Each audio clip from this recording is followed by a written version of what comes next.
दोस्तों, क्या आप अपने काम से बोर होने लगे हैं? क्या आपको लगता है कि लाइफ बस हर रोज एक ही काम करने का सिलसिला बन रहा है? क्या आपको लगता है कि अब लाइफ में कुछ नहीं बचा जो आपको एक्साइट कर सके, आप में जोश भर सके? अगर हाँ, तो ये बुक आपके लिए है। फ्लो एक नेशनल बेस्ट सेलर है जो आपको सिखाएगा कि किसी भी एक्टिविटी को एक सेटिस्फैक्टरी एक्सपीरियंस में कैसे बदला जाए और आपने लाइफ में खुशी कैसे पैदा करनी है।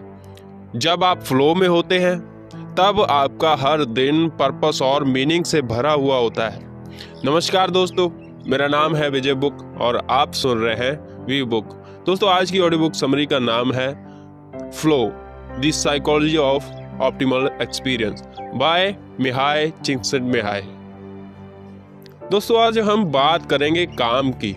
अक्सर हम सब अपने काम से या तो थक जाते हैं या बोर हो जाते हैं। तो आप अपने काम को कैसे एंजॉय कर सकते हैं? आप बोरियत, चिंता या फ्रस्ट्रेशन को कैसे दूर कर सकते हैं? आप किसी भी एक्टिविटी को कैसे प्रोडक्टिव बना सकते हैं?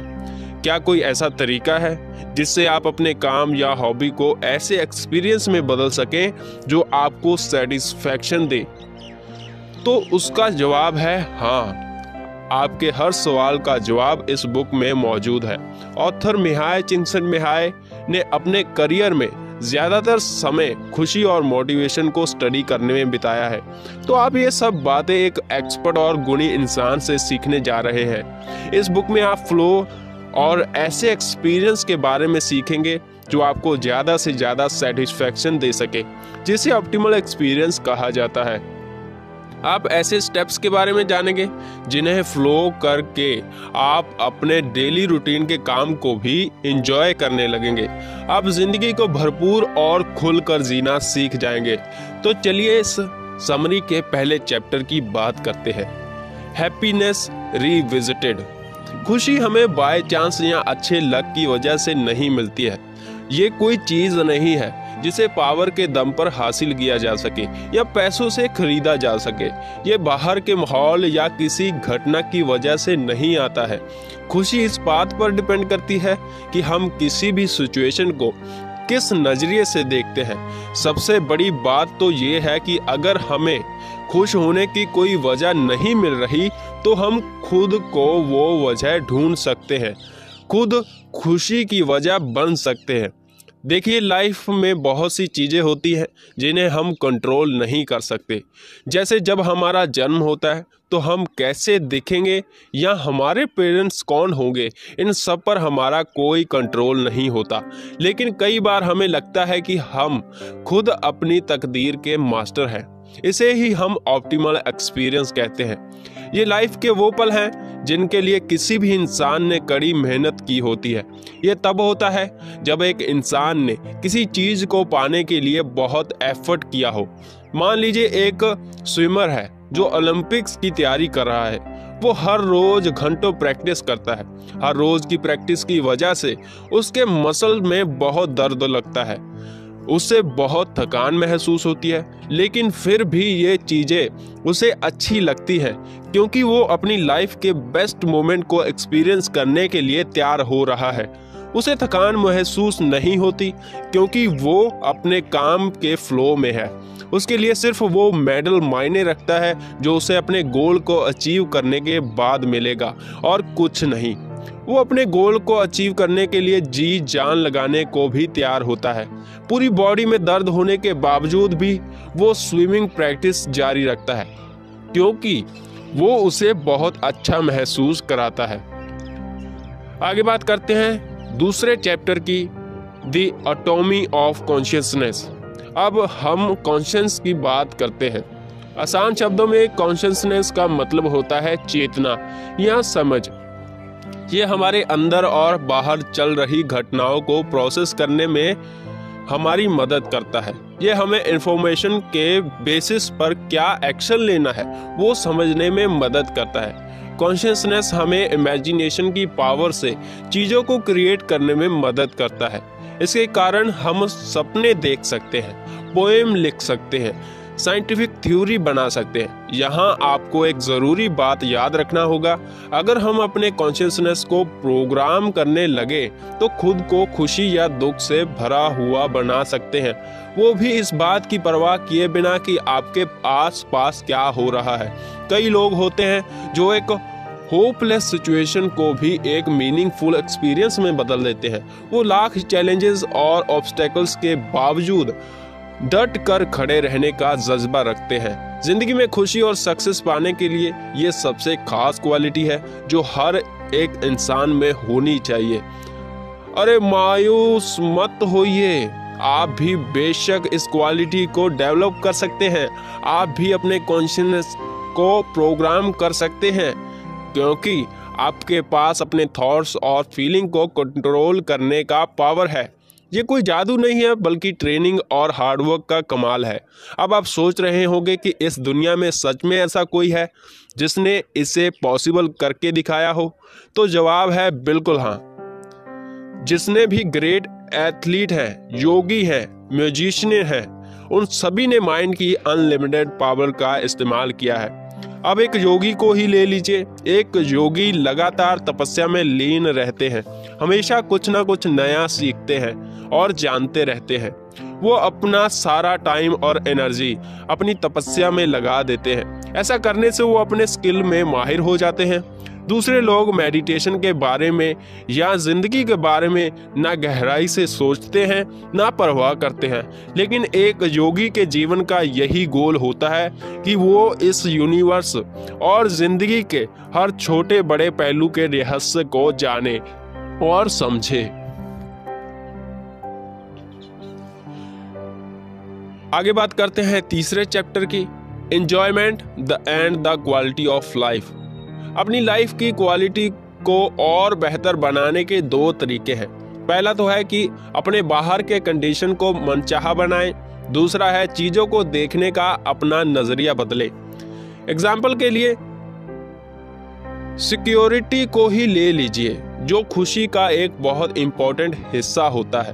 अब अपने घर की सिक्योरिटी के लिए या तो आप अपने दरवाजे पर ताला लगा सकते हैं या एक ऐसी जगह शिफ्ट हो सकते हैं जो थोड़ी ज़्यादा सेफ हो। ऐसा करने से ये आपको एक सेफ एनवायरनमेंट दे सकती है। दूसरा तरीका है कि आप ये सोचें कि आपकी नज़र में सिक्योरिटी का क्या मतलब है। अगर आप चीज़ों को इस नज़रिए से देखने लगें कि दुनिया में ऐसी कोई जगह नहीं है जो पूरी तरह से सेफ है, कभी भी कहीं भी कुछ भी हो सकता है।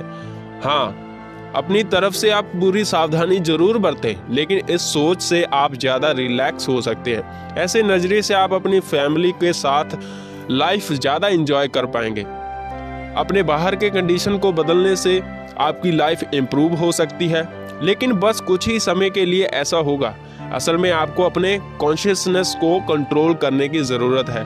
अब ऊपर वाला एग्जाम्पल ही ले लीजिए कि अगर आप एक प्राइवेट आइलैंड पर शिफ्ट हो जाते हैं, अपने लिए बॉडीगार्ड हायर करते हैं, लेकिन अगर आपका नज़रिया ही गलत हुआ तब भी आप हमेशा डर में ही जीते रहेंगे। आप हमेशा अनसेफ ही महसूस करेंगे। लंबे समय तक खुशी रहने के लिए और सेफ महसूस करने के लिए आपको अपने कॉन्शियसनेस, अपने मन से डर को दूर करना होगा। आइए इसे एक कहानी से समझते हैं। किंग मिडास एक ऐसे शख्स थे जो मानते थे कि अगर उनके पास बहुत धन दौलत होगी तो वो ज़रूर इस दुनिया के सबसे सुखी इंसान होंगे। उन्होंने भगवान को खुश करके एक वरदान मांगा कि वो जो भी छुए वो सोना बन जाए। इस वरदान को पाकर वो बहुत खुश थे। वो जिस चीज़ को छूते वो सोना बन जाता। उन्हें लगने लगा कि अब उनके पास इतनी दौलत होगी कि वो कभी उदास और दुखी नहीं हो सकते। लेकिन जल्दी ऐसा वक्त आया जब उन्हें अपने मांगे हुए वरदान पर पछतावा होने लगा। ना वो कुछ खा सकते थे ना ही पी सकते थे, क्योंकि वो जिस चीज़ को हाथ लगाते वो तुरंत सोने में बदल जाता। अब उनके पास भरपूर दौलत थी, लेकिन ना खुशी थी ना एक पल का सुकून, और किंग मिडास ऐसे ही मर गए। उनके चारों तरफ सोना ही सोना था, लेकिन वो उन्हें कभी खुशी नहीं दे पाए। आजकल अमीर घरानों के मिडिल एज लोगों का साइकेट्रिस्ट के पास जाना आम बात हो गई है। इनके पास महंगी गाड़ियां, आलीशान बंगले, बेस्ट एजुकेशन, सब कुछ है। वो सक्सेसफुल हुई है और अमीर भी। लेकिन फिर भी वो मन की शांति के लिए तरसते हैं। लोग सोचते हैं काश मैं थोड़ा और कमा सकती, काश मैं थोड़ा और फिट होता, काश मैं एक परफेक्ट लाइफ पार्टनर मिल जाता तो मेरी लाइफ परफेक्ट हो जाती। लेकिन सच तो ये है कि ये एक कभी ना खत्म होने वाली खोज है। हमारी सोसाइटी पावर, दौलत, स्टेटस को ही खुशी का सिंबल मानती है। अगर हम किसी फेमस, अमीर, गुड लुकिंग शख्स को देखते हैं तो बस मान लेते हैं कि वो तो अपनी लाइफ में कितना ही खुश होगा। लेकिन सच्चाई तो ये है कि लाइफ की क्वालिटी इस बात पर डिपेंड करती है कि हमारे पास क्या है और लोग हमारे बारे में क्या सोचते हैं। लाइफ को बेहतर बनाने के लिए आपको दौलत की जरूरत नहीं है। आपके पास जो है उसके लिए ग्रेसफुल हो, उसकी कदर करना सीखें। दूसरों से तुलना करेंगे तो कभी खुश नहीं हो पाएंगे। एक गरीब तो इसी बात से खुश हो जाता है कि उसके सिर के ऊपर एक छत है जिसमें वो अपने परिवार के साथ चैन से सो सके। आगे बात करते हैं 4th चैप्टर की, दी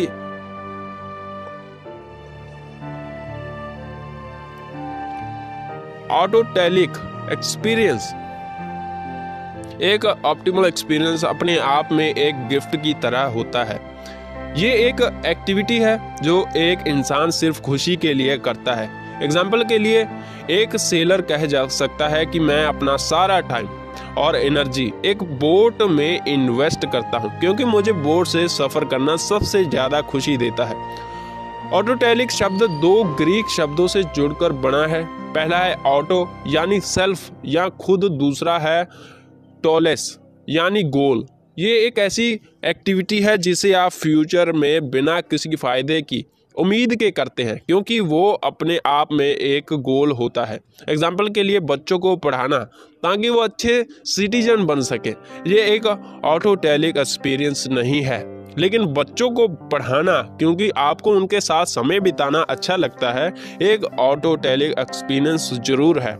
जब भी आप कोई एक्टिविटी करते हैं और उसके बदले में कुछ पाने की इच्छा नहीं रखते तो वो ऑटोटेलिक एक्टिविटी बन जाता है। जब आप किसी चीज को ड्यूटी या ज़रूरत ना समझकर उसमें इतने मगन हो जाते हैं कि वो आपको काम नहीं लगता बल्कि आप उसे एंजॉय करने लगते हैं तो उसे ऑटोटेलिक एक्सपीरियंस कहा जाता है। जब आप कोई नई एक्टिविटी शुरू करते हैं तो वो एक बार में ऑटोटेलिक नहीं हो सकता। एग्जाम्पल के लिए एक सर्जन को सर्जरी सीखने के लिए लंबी ट्रेनिंग लेनी पड़ती है। उस समय वो पैसा कमाने, सोसाइटी में प्रेस्टीज बनाने और लोगों की मदद करने के लिए सर्जरी करता है। लेकिन समय के साथ हर सर्जरी उसके लिए एक ऑटोटेलिक एक्सपीरियंस बन जाती है।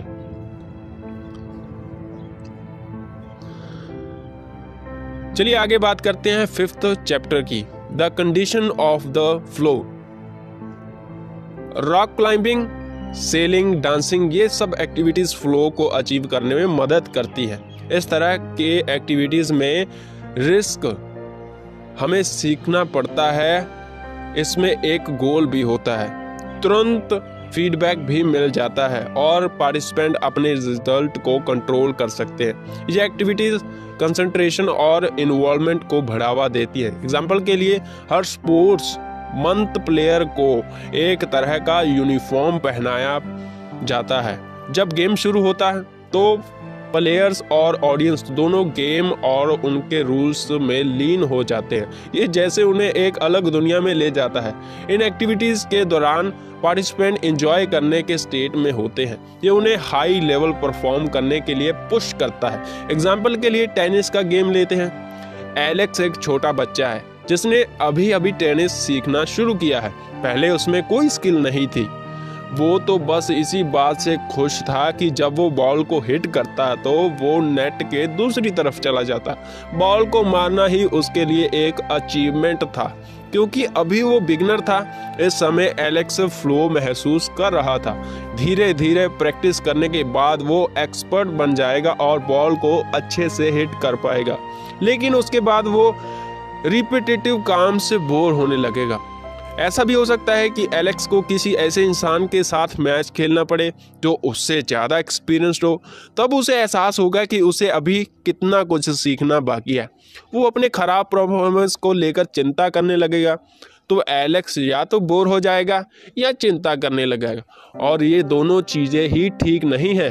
वो वापस उस फ्लो में जाना चाहेगा जहां वो टेनिस को एंजॉय करता था। इसलिए जब वो बोर होने लगे तो उसे ज़्यादा मुश्किल चैलेंज का सामना करना चाहिए, और अगर वो चिंता में है तो उसे अपने स्किल को बढ़ावा चाहिए।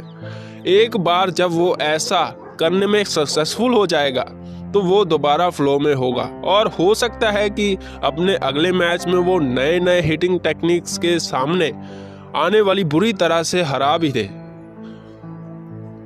हम सब अपने काम में उस पॉइंट पर जरूर पहुंचते हैं जहां हम बोर हो जाते हैं या हार का चिंता करने लगते हैं। इसलिए हमेशा और भी अच्छा करने का बार सेट करें ताकि हमारी स्किल हमेशा इम्प्रूव होती रहे, तभी हम अपने काम में मास्टरी हासिल कर सकते हैं। फ्लो का मतलब लंबे समय तक एक ही काम करने का नहीं है। ये तो अपने काम को आगे बढ़ाएं और अपनी स्किल को इम्प्रूव करने के बारे में है। ये उसी एक्टिविटी को नए तरीके से खोज कर एंजॉय करने के बारे में है। आगे बात करते हैं 6th चैप्टर की, the body in the flow. आजकल बहुत से लोग फिजिकल फिटनेस और हेल्थ के इम्पोर्टेंस को नज़रअंदाज करते हैं। इस वजह से हमारी बॉडी की अनलिमिटेड पोटेंशियल को जान ही नहीं पाते। कुछ लोग एक्रोबेट के स्किल सीख कर नए नए रिकॉर्ड बना देते हैं, जैसे एथलीट। तो वहीं कुछ लोग हैं जो ज़्यादा मूवमेंट करने के बजाय एक ही जगह पर बैठे रहते हैं। एथलीट्स की कमाल की एबिलिटी को अचीव करना इम्पॉसिबल नहीं है। कोई भी अपने सेंसेस को ट्रेन करके इसे हासिल कर सकता है। एक अनफिट बॉडी के साथ लाइफ थोड़ी मुश्किल हो जाती है। अगर आप अपनी आंखों को ट्रेन नहीं करेंगे तो आप एक्स्ट्रा ऑर्डिनरी नहीं, सिर्फ ऑर्डिनरी ही देख पाएंगे। अगर आप अपने कानों को ट्रेन नहीं करेंगे तो आप उसे सिर्फ शोर ही सुनाई देगा। अगर आप अपने जीभ को ट्रेन नहीं करेंगे तो उसे चीज़ों में स्वाद का एहसास नहीं होगा। अब इन सब चीज़ों में लाइफ की क्वालिटी एकदम एवरेज है, या फिर ये ऐसी भी हो सकती है जिसे आप नापसंद करने लगे। लेकिन अगर आप अपनी बॉडी को समझने लगे तो ये सभी चीज़ें एक कमाल के एक्सपीरियंस में बदल जाएगा। क्या आपने कभी गौर किया है कि हमारी बॉडी कितना कुछ कर सकती है? ये सुन सकती है, देख सकती है, दौड़ सकती है। अब बॉडी की इस ताकत को मन के कंसंट्रेशन के साथ जोड़ दिया जाए तो एक इंसान क्या क्या कर सकता है, आप इमेजिन भी कर सकते हैं। एग्जाम्पल के लिए एक मैराथन फ्लो एक्टिविटी में जब बदल जाती है, क्योंकि इसमें रूल्स और चैलेंजेस होते हैं। इसमें एक गोल अचीव करना होता है जिसके लिए स्किल चाहिए। मैराथन हर पार्टिसिपेंट को और तेज दौड़ने के लिए एनकरेज करता है। ओलंपिक्स का मोटो है हायर, फास्टर, स्ट्रॉन्गर, जो हमें शॉर्ट में बताता है कि बॉडी ये फ्लो कैसे अचीव कर सकता है। हर स्पोर्ट्स का गोल होता है अपनी बॉडी की लिमिट को पुश करना। वैसे तो हम भी चीज़ों को दूर तक फेंक सकते हैं, लेकिन एथलीट वो है जिसने अपनी स्किल में परफेक्शन और मास्टरी हासिल कर लिया है। जैसे बॉलर, बास्केटबॉल प्लेयर, आप भी ऐसा कर सकते हैं। इसके लिए 5 आसान स्टेप्स को फॉलो करने की ज़रूरत है। पहला है अपना गोल सेट करें। दूसरा, अपनी प्रोग्रेस पर नज़र रखें। तीसरा है अपनी कंसंट्रेशन पावर बढ़ाएं। चौथा है हमेशा अपने स्किल को इम्प्रूव करते रहें। पांचवा है बोरियत को दूर रखने के लिए अपने लिए कड़े चैलेंज बनाएं। अब वॉकिंग जैसी सिंपल एक्टिविटी को ही ले लीजिए, आप इसे भी एक फ्लो एक्टिविटी में बदल सकते हैं।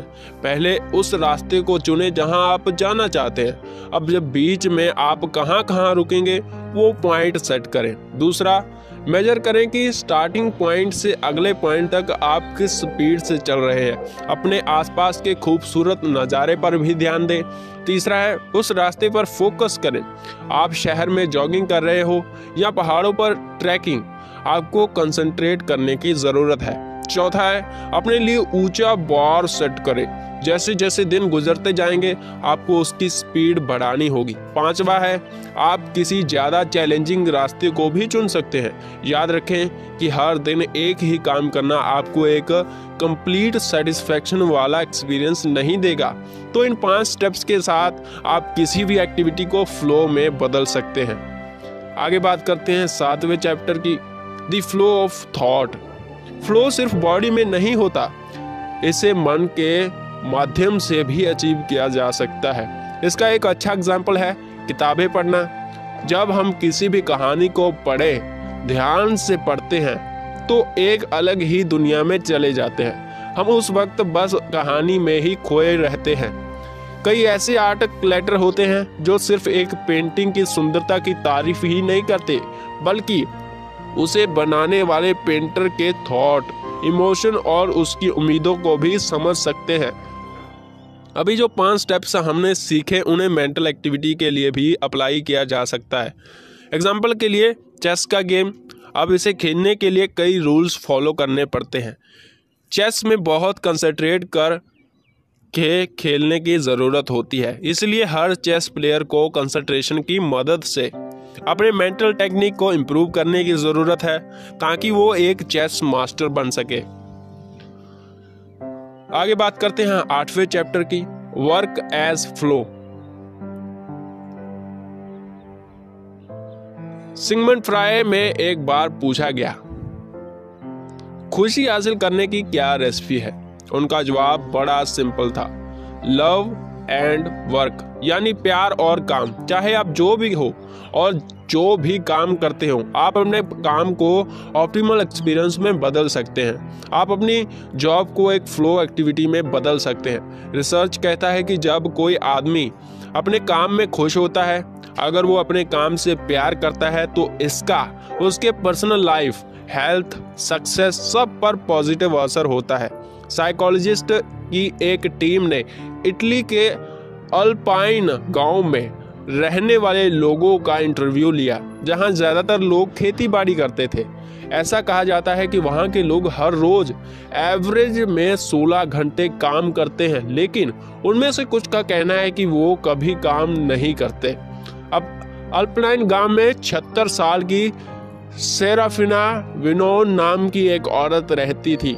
वो रोज सुबह 5 बजे उठती और सबसे पहले गांव को दूध निकालती। उसके बाद वो नाश्ता बनाकर घर की सफाई करती और बाद में खेतों में काम करने चली जाती। खेतों में उनका काम मौसम के साथ बदलता रहता था। सर्दियों के मौसम में वो बकरियों को मैदान में ले जाती ताकि उन्हें धूप मिल सके।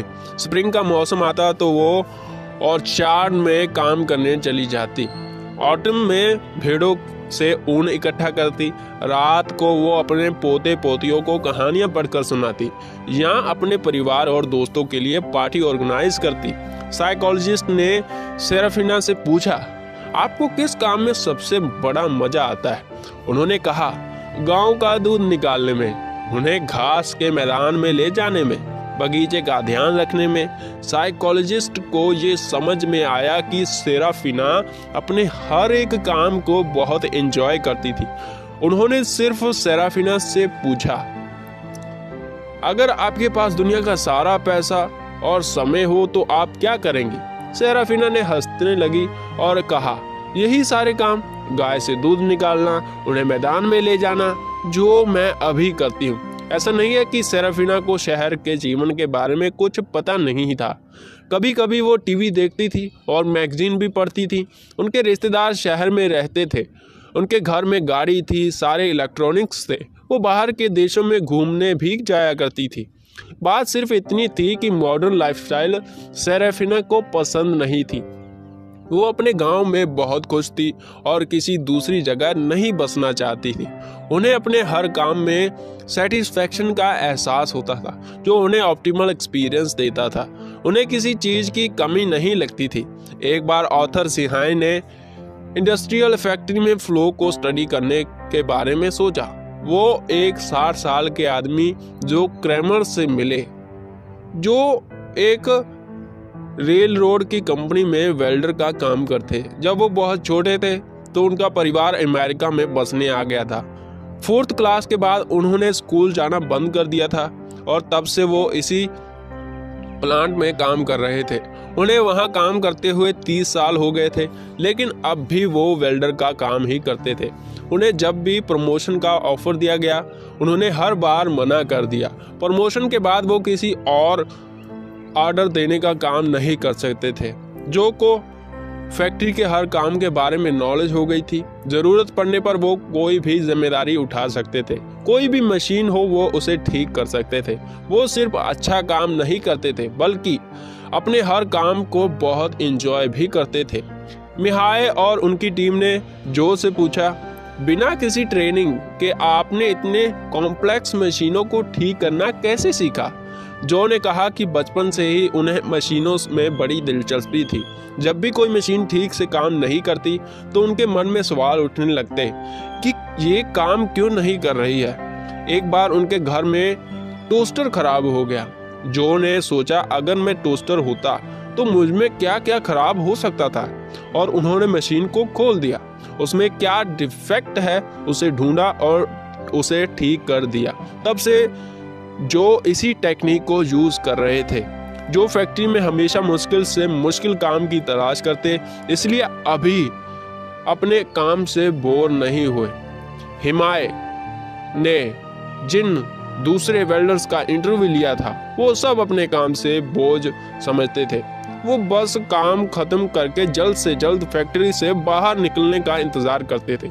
शाम होने पर ज्यादातर वर्कर्स बार में जाकर या तो ड्रिंक करते या घर पर टीवी देखते। उन्होंने अपने काम में कभी वो सेटिस्फैक्शन एक्सपीरियंस नहीं किया जिसे जो ने एक्सपीरियंस किया था। तो इन दो कहानियों से आपने सीखा यही कि चाहे कोई फिजिकल एक्टिविटी हो या मेंटल, आपको सिर्फ 5 स्टेप्स को फॉलो करना है। पहला, एक्टिविटी पर फोकस करें। दूसरा, डेवलप करें। तीसरा, ज़्यादा से ज़्यादा चैलेंजिंग काम करें। चौथा, एक क्लियर गोल बनाएं। पांचवा, अपनी प्रोग्रेस को मॉनिटर करते रहें। अगर आप इन स्टेप्स को अप्लाई करेंगे तो आपका काम रिपीटेटिव, बोरिंग या मीनिंगलेस नहीं होगा। ये आपको एक कंप्लीट और ऑप्टिमल एक्सपीरियंस देगा। तो दोस्तों, अब हम पहुंच गए इस समरी के कंक्लूजन पर। तो इस बुक में आपने सीखा कि आप खुद कैसे खुशी को अपनी जिंदगी में पैदा कर सकते हैं।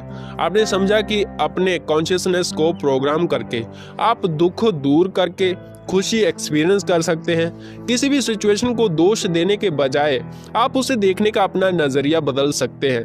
आपकी लाइफ की क्वालिटी कैसी है ये सिर्फ आप पर डिपेंड करती है। आपने ऑटोटेलिक एक्सपीरियंस के बारे में भी जाना। ये एक ऐसी एक्टिविटी है जिसे आप बिना किसी रिकॉर्ड के, उम्मीद के एंजॉय कर सकते हैं। ये एक्टिविटी करना ही अपने आप में सबसे बड़ा इनाम है। आपने फ्लो और ऑप्टिमल एक्सपीरियंस के बारे में भी जाना। जिस काम को करते समय टाइम कब बीत जाए आपको एहसास भी ना हो और फिर भी आपको अच्छा महसूस हो, उस स्टेट को फ्लो कहा जाता है। जब आप फ्लो में होते हैं तो बाहर की सिचुएशन से आप पर कोई असर नहीं होता, बल्कि आप अपने अंदर के एक्सपीरियंस से खुशी महसूस करते हैं। इस स्टेट में आप सच में खुशी महसूस करते हैं। और सबसे बड़ी बात, जब आप फ्लो में होते हैं तो आपको बाहर से अपने काम को करने के लिए किसी मोटिवेशन की ज़रूरत नहीं होती। ये मोटिवेशन आपके अंदर से ही आ जाती है। इसके बाद आपने उन 5 स्टेप्स के बारे में भी सीखा जिन्हें फ्लो करके आप किसी भी फिजिकल या मेंटल एक्टिविटी को फ्लो में बदल सकते हैं। पहला स्टेप है एक क्लियर गोल सेट करें। दूसरा है अपनी प्रोग्रेस को मेजर करें और फीडबैक लें। तीसरा, जो आप कर रहे हैं उस पर पूरी तरह फोकस करें। चौथा है अपने स्किल को अपग्रेड करें। और पांचवा, ज़्यादा चैलेंजिंग सिचुएशन का सामना करें। याद रखें कि आप अपने लाइफ में कितने ज़्यादा या कम खुश हैं, ये आपके ऊपर है। या तो आप एक ही काम करते हुए बोरिंग और मीनिंगलेस लाइफ जी सकते हैं, या आप एक्टिव होकर खुद अपने लिए खुशी पैदा कर सकते हैं। ये सिर्फ आपकी चॉइस है। तो अपने नजरिए को बदल कर आज से ही अपने जीवन की एक नई शुरुआत करें। तो दोस्तों, ये समरी यहीं पर खत्म होती है। आपने इस समरी से क्या सीखा, आप हमें कमेंट बॉक्स में बता सकते हैं। और आप आगे कौन सी बुक सुनना चाहते हैं ये भी बता सकते हैं। रखिए अपना ढेर सारा ख्याल। जय हिंद।